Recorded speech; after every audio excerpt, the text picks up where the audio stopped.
The 5 competitors that Johnny Carson despised the most. Johnny Carson upheld one of the most meticulously constructed public personas in television history for a full 3 decades.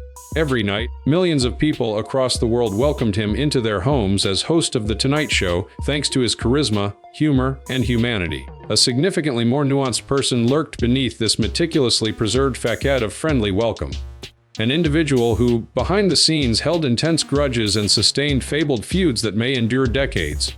An ex-NBC executive who was Carson's close associate in the 70s and 80s said that Johnny had the longest memory in show industry. The audience witnessed this friendly host who appeared to take true pleasure in his couch visitors. His acting brilliance included the fact that he could harbor deep, bitter hatred toward those he believed had betrayed him when unnoticed. Very little could be done when you were added to his list of foes. Carson's talent for keeping his professional charisma intact while keeping his personal grudges in check amplified the significance of his rivalries. Carson didn't vent his frustrations to the public like some celebrities do these days. Instead, he confided in his inner circle and maintained a practiced silence, which only served to heighten the intensity of his feuds. Carson had 5 fierce and significant rivalries, and we're going to look at them today. The working connections that turned into bitterness and, in some instances, permanent hostility. Contrary to what the American people believed, Carson's complex and forceful personality is laid bare by these behind-the-scenes disputes that were mostly concealed from public view throughout his tenure as king of late night. One of Carson's feuds, nevertheless, deserves our undivided attention because of the depth of emotion it evokes. A trusted associate whose supposed treachery left a scar so deep that not even decades could mend it, and whose reputation would supposedly be so tarnished that Carson would never speak of it again until he died. They've always been quite round, far curvier than their current shape. If you can bring to mind the Gibson girls, you'll be a little more like them. Joan Rivers won. Among the most infamous and agonizing feuds in television history, the one involving Johnny Carson and Joan Rivers ranks high. A mentor-mentee relationship that deteriorated into acrimonious alienation with no way to mend fences. The betrayal hit Carson much harder since their rivalry had been built on true fondness and professional respect, which made it all the more tragic. According to a longtime Tonight Show producer who saw their relationship evolve, she was once his chosen protégé. Johnny was unusual in his enthusiastic pursuit of developing talent, but he recognized Joan's potential. He helped launch her career, introduced her to the world on The Tonight Show, and even officially introduced her as the show's heir apparent. This went beyond basic decorum in the workplace. He had complete faith in her abilities and did everything he could to help her succeed professionally. Rivers became a fan favorite after her 1965 appearance on Carson's Tonight Show and went on to become a frequent guest host for Carson. This role catapulted Rivers to stardom and solidified her role as a leading comic voice in American television. Carson was there for more than just bookings. He privately critiqued her performance, connected her with powerful people in the business, and publicly lauded her abilities at a time when many comedy clubs were still against female comics. A talent coordinator who had worked with Carson and Rivers both said that Johnny was a big reason for her success, and she was well aware of it. Their chemistry was real, whether they were filming or not. They were both hard workers with a sense of humor. What he lacked in a professional daughter, she made up for in many ways. Because of their tight bond, Carson and his staff were even more taken aback by the events of 1986. Without warning Carson beforehand, Rivers accepted a late-night talk show hosting contract from the then-new Fox network, positioning herself directly against Carson's Tonight Show. As far as this man was concerned, this blindsiding constituted the pinnacle of treachery. It was treachery in Carson's eyes, according to an NBC official who was engaged with the aftermath. The fact that she was pitted against him wasn't the only thing. He had a firm grasp of the industry to acknowledge and even welcome genuine rivals. He still couldn't get over the fact that she hadn't informed him in advance. The news broke to him via a press release just like it did to everyone else. Such contempt for an individual he had guided and supported on a personal level was devastating. Quick and decisive was Carson's reply. From the time of Carson's tenure until Jimmy Fallon finally allowed Rivers back in 2014, over a decade after Carson's death, The Tonight Show barred her. This ban lasted longer than Carson's tenure and even Jay Leno's entire tenure as host. An acquaintance of Carson's came clean about the fact that he had cut off all communication with her months before she passed away. Over the years, she sent letters and attempted phone calls in an effort to get in touch, but he consistently ignored her. Carson remained silent even after her husband Edgar's 1987 suicide, a tragedy that would have healed most wounds. Throughout her career, Rivers has given multiple interviews in which she has admitted the extent of the rift. "He never forgave me," she said over and over. "It was his property that he believed I had taken." Her assertion that she had tried to call Carson before the announcement but had been unable to reach him, a claim that his team fiercely denied, made the situation even more difficult for Rivers. Those close to Carson claim that he let his pain and anger show in his private remarks regarding Rivers. In an unusually candid moment, he allegedly told a close friend, "She didn't just stab me in the back, she twisted the knife." This very raw display of betrayal from a man who usually keeps his emotions in check showed how seriously he took Rivers' actions. The enduring nature of the Carson-Rivers conflict was what gave it its special significance. While most feuds in Hollywood fade with time, this one never really mended. During Carson's tenure, Rivers was the sole prominent Tonight Show personality to be permanently blacklisted. That he was so obstinate in his response to what he saw as betrayal speaks volumes about his level of animosity. As one long-time associate pointed out, Johnny could be surprisingly lenient when it came to specific offenses. However, in his view, it was absolutely unacceptable when someone he had personally supported betrayed his confidence. The River incident became the pinnacle of his ability to harbor unending animosity. He seemed to have emotionally erased her from his life. This complete cut of relations helped cement Carson's reputation as a man who, despite his charming on-screen demeanor, had strong limits and demanded unwavering allegiance from people he aided. An individual whose accommodating public demeanor concealed an underlying ability to harbor deep-seated animosity when those expectations were betrayed. So that's a number I've never seen before. You know what? I've never even heard of it. My second choice is David Letterman. When Johnny Carson's personal respect for David Letterman clashed with his dislike of the public drama surrounding the fight for The Tonight Show's succession, the result was one of the more intricate and subtle rivalries in Carson's career. A longtime NBC official acquainted with both men revealed that Carson had a personal opinion on Letterman. His caustic sense of humor, inventive late-night programming, and basic knowledge of what produced good television were all things he admired in Dave. The fact that Carson invited him to be a guest presenter on The Tonight Show shows how much respect he has for him professionally. The events leading up to Carson's retirement in 1992 were further complicated by this beneficial friendship. The scenario that put Carson's public neutrality and private allegiances to the test was when NBC chose Jay Leno over Letterman to replace Carson as host of The Tonight Show. Letterman's enraged reaction and following media campaign against the network further complicated matters. According to a source familiar with the situation, when Jay Leno was named to replace Carson in 1992, Letterman became enraged and began a public relations campaign against NBC and Leno. It all changed in an instant, going from a respectful handoff of television's most esteemed franchise to a public soap opera that was covered in headlines, entertainment shows, and even Letterman's increasingly venomous monologues. Carson's character was laid bare by his attitude to this event. He refused to publicly take a stand or give gasoline to what he seen as an unsightly public struggle, even if he secretly preferred Letterman as his successor. Carson had no problem with Letterman's dissatisfaction. According to a producer who collaborated with both individuals, he fully grasped and even communicated that. What irritated him was Letterman's handling of the disappointment, which he did by making a public spectacle out of a private professional choice, and therefore degrading The Tonight Show's heritage. Individuals close to Carson claim that he strongly disapproved of Letterman's portrayal of himself as the helpless victim of the succession struggle. The drama and Letterman's public victimization were things he despised. According to a longtime colleague, Johnny belonged to an age that secretly dealt with the pain of professional setbacks. He felt that Letterman's habit of venting his problems in his monologues night after night was demeaning and, in the end, counterproductive. Carson hit rock bottom when Letterman persisted in criticizing NBC and Leno even after he moved to CBS and launched his rival late-night program. What started as a reasonable dissatisfaction had turned into what Carson saw as an unhealthy fixation that was taking away from Letterman's comedic abilities. According to Carson's acquaintance who spoke to him about the matter, the last straw was when it became apparent that Letterman couldn't move on. "I stopped finding it funny and started finding it sad," Carson allegedly added.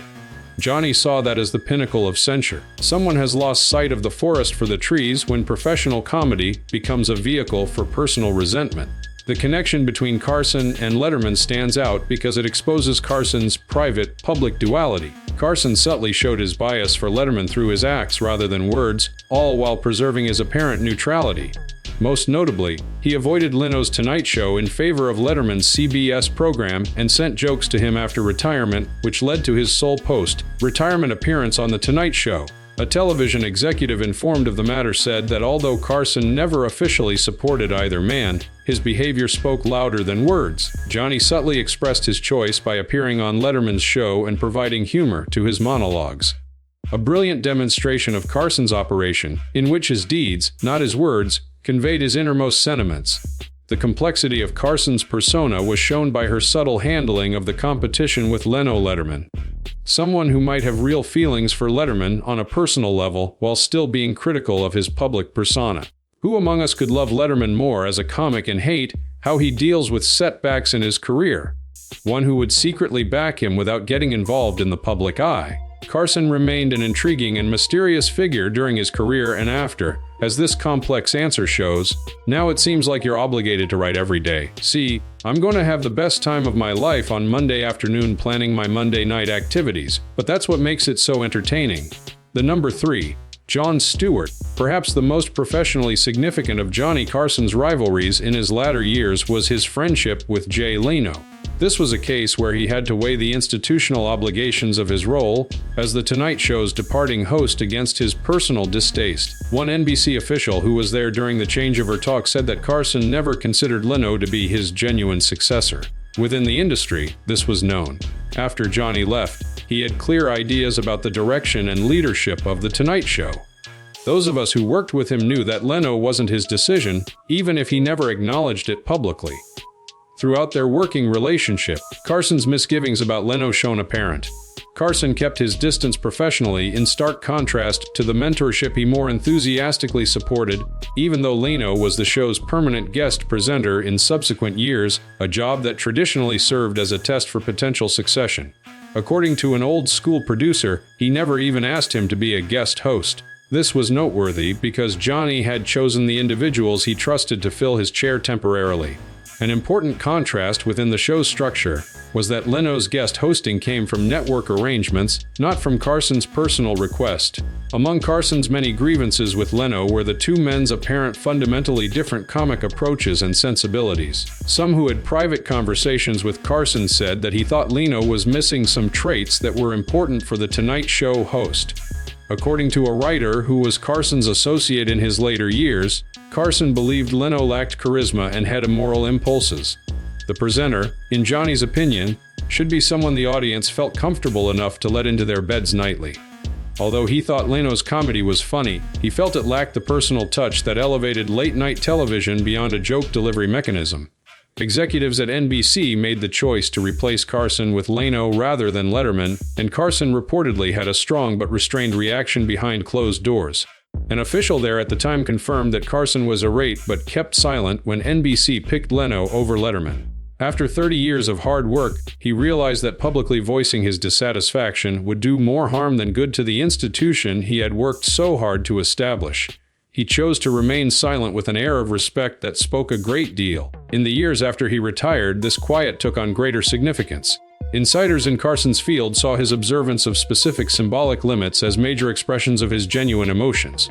Notably, despite his highly recognized appearance on Letterman's competing program, he never made an appearance on Leno's version of The Tonight Show, a program he had defined for 30 years. Carson declined to make an appearance on Jay Leno's Tonight Show. Took note of a TV reviewer who diligently tracked the late-night conflicts. This wasn't simply a scheduling decision in the secluded world of television. It made a declaration. Without uttering a word, Johnny was conveying to the industry his true feelings over the succession. His covert activities following retirement may have revealed Carson's true feelings toward Leno the most. Insiders in the entertainment business saw Carson's covert delivery of jokes to Letterman for use in his monologues as an expression of his actual feelings. He had previously made it clear that he would not provide Letterman with any material for The Tonight Show.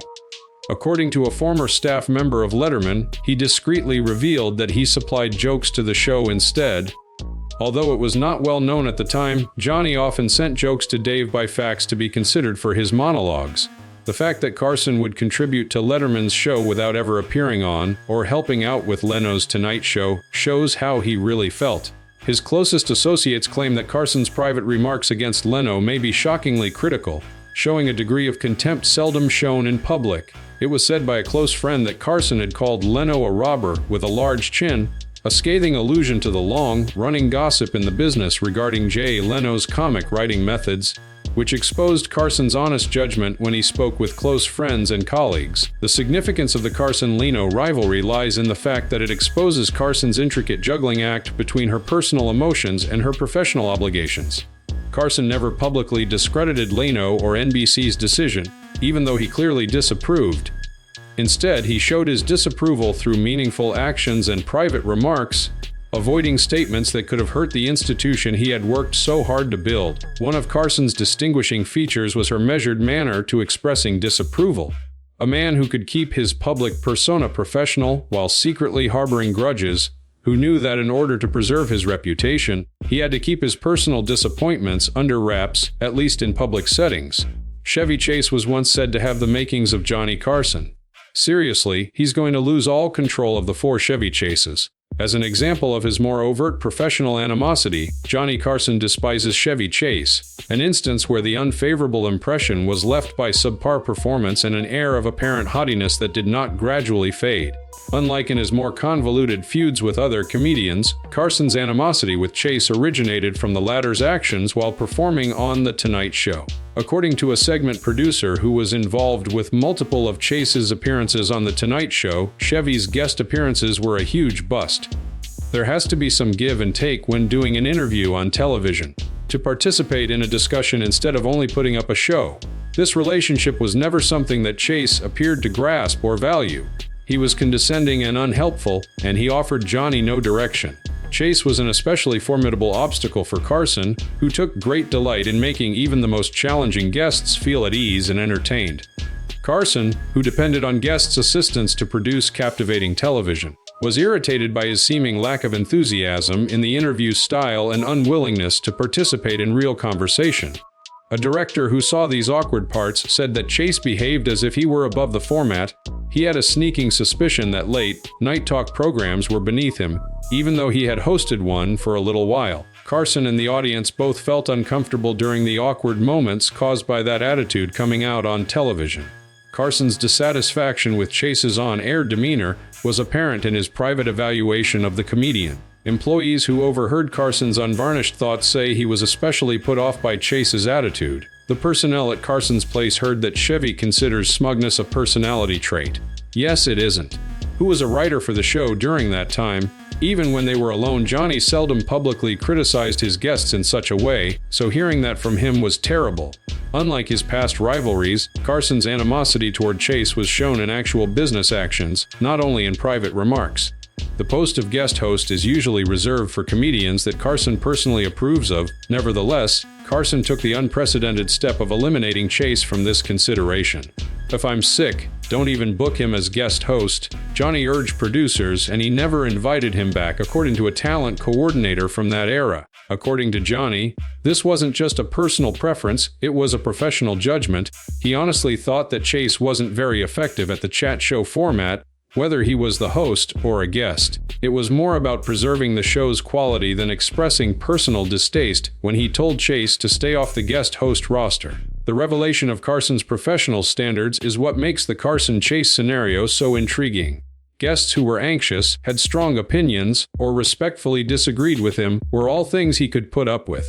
However, performers who seemed disillusioned with the format, or who didn't understand that being on a talk show was more about teamwork than individual brilliance, rarely passed his test. According to a long-serving NBC executive, Johnny firmly believed that The Tonight Show constituted a distinct genre of entertainment deserving of honor. The format didn't need to be loved by the guests, but they had to learn it and do their best within it. Both Chase and Johnny appeared uninterested in doing that, and neither was Johnny eager to repeatedly accommodate someone who didn't value their presence. Although Carson's animosity toward Chase changed throughout time and even included periods of possible reconciliation in his previous feuds, his feelings toward Chase stayed constant. No effort was made by either man to mend their working relationship, and Chase was noticeably missing from Carson's show in subsequent years, a sign that his unfavorable perception of the show never subsided. One significant feature of Carson's character was exhibited by this clear professional animosity. A serious professional with high expectations for his program and limited tolerance for those who fell short lay beneath the charming host character. That was especially true when the person in question appeared to be arrogant rather than incapable. I believe that what really occurs is that both of us have given this a lot of thought. Howard Stern has been the shining star of my entire career. The rivalry between Johnny Carson and Howard Stern exemplified two very different styles of television hosting. The restrained, almost formal style that Carson used on The Tonight Show compared to Stern's daring, purposefully offensive style which made him the most divisive figure in radio.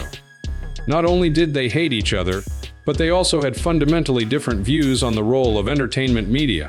According to a radio executive who was familiar with the careers of both men, Stern often made fun of Carson, describing him as elderly and irrelevant. This was more than just passing comments. It was an ongoing effort to paint Carson as an ostensibly corrupt establishment figure who needed to be deposed in order to elevate Stern to the role of representative of the younger, more rebellious age. When Stern attacked Carson, he was not content to merely criticize his age or cast doubt on his cultural significance. He singled out The Tonight Show's content, saying that Carson's careful balancing act between talk and comedy was more a sign of shyness than professional judgment. During this time, he was critical of Carson's alleged fear of genuine conversation and The Tonight Show's safe comedy.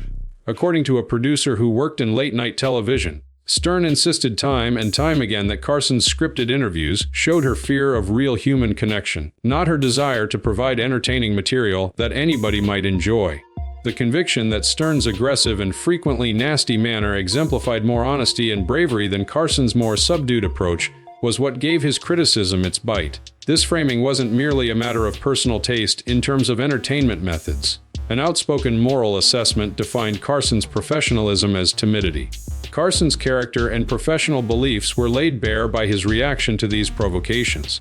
A longtime acquaintance of Carson's pointed out that he never brought it up in public. Johnny kept a low profile in response to Stern's criticisms because he lived in a time before social media, when famous people could choose to ignore their detractors.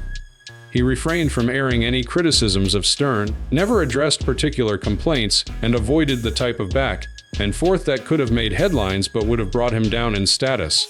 No, Carson was neither ignorant nor unconcerned by Stern's remarks, he just chose to remain silent in public. Reports from his inner circle indicate that he held strong personal views regarding the radio host and his style of entertaining. A writer who was a part of The Tonight Show's staff in its latter years said that staff members said he despised Stern. Although Johnny seldom voiced such overt disapproval of other artists, Stern embodied all that Johnny despised about certain entertainment trends, such as the prioritization of shock value over substance and the conflation of crudest with candor. According to a producer who was close to Carson, the most illuminating private comment he made on Stern explained his main problem with the shock jock strategy.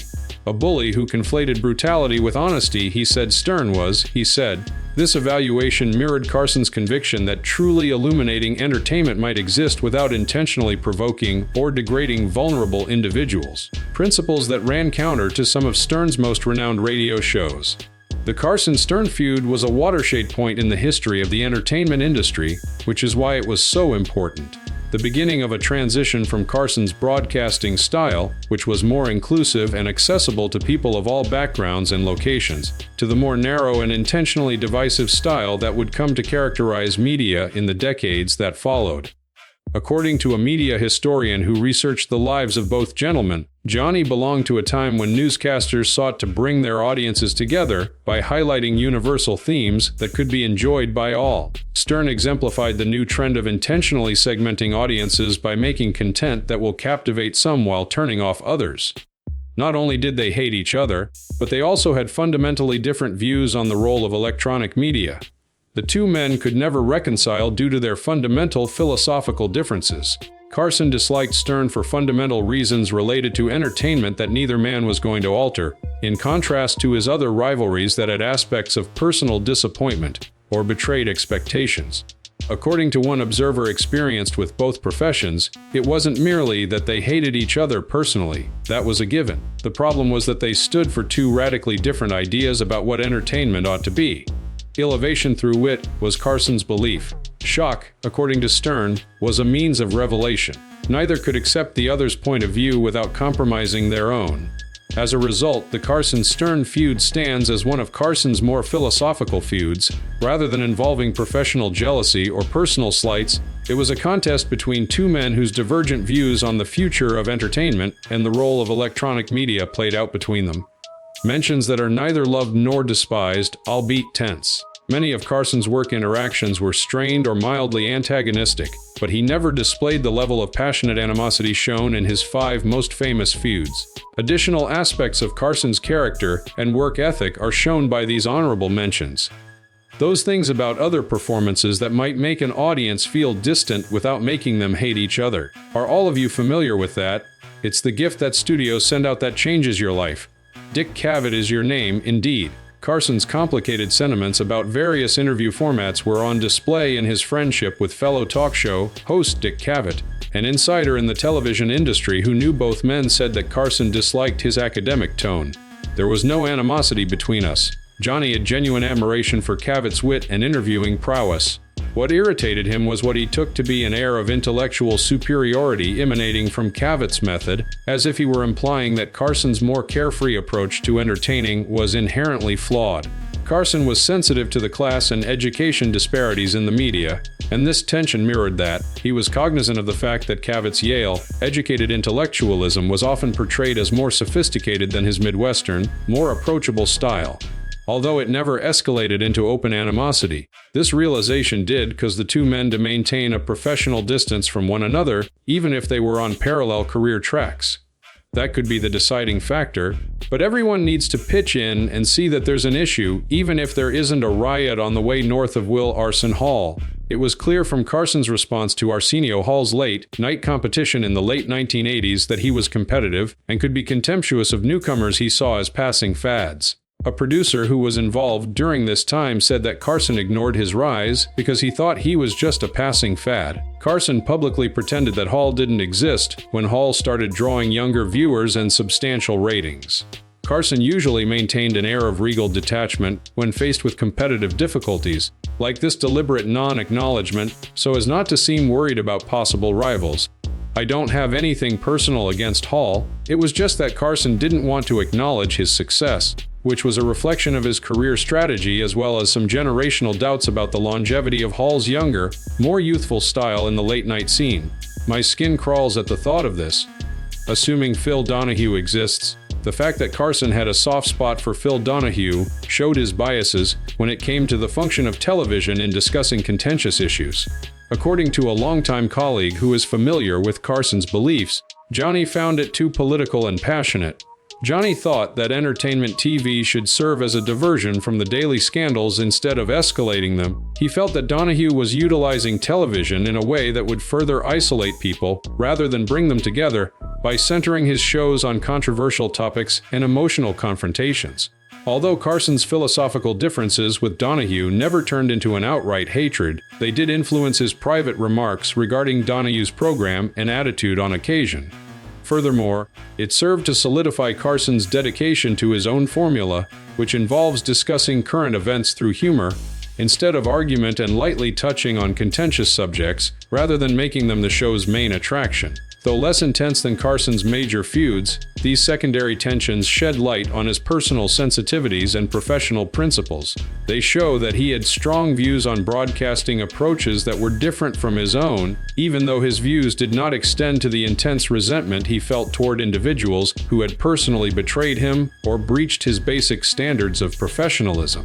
Throughout his 30-year tenure as late-night television's undisputed ruler, Johnny Carson's rivalries exposed sides of his personality that were mostly concealed from the public eye. His outgoing, friendly host character belied a man with strong convictions, clear limits, and an extraordinary ability to hold on to bitterness for long periods of time when he felt mistreated or missold.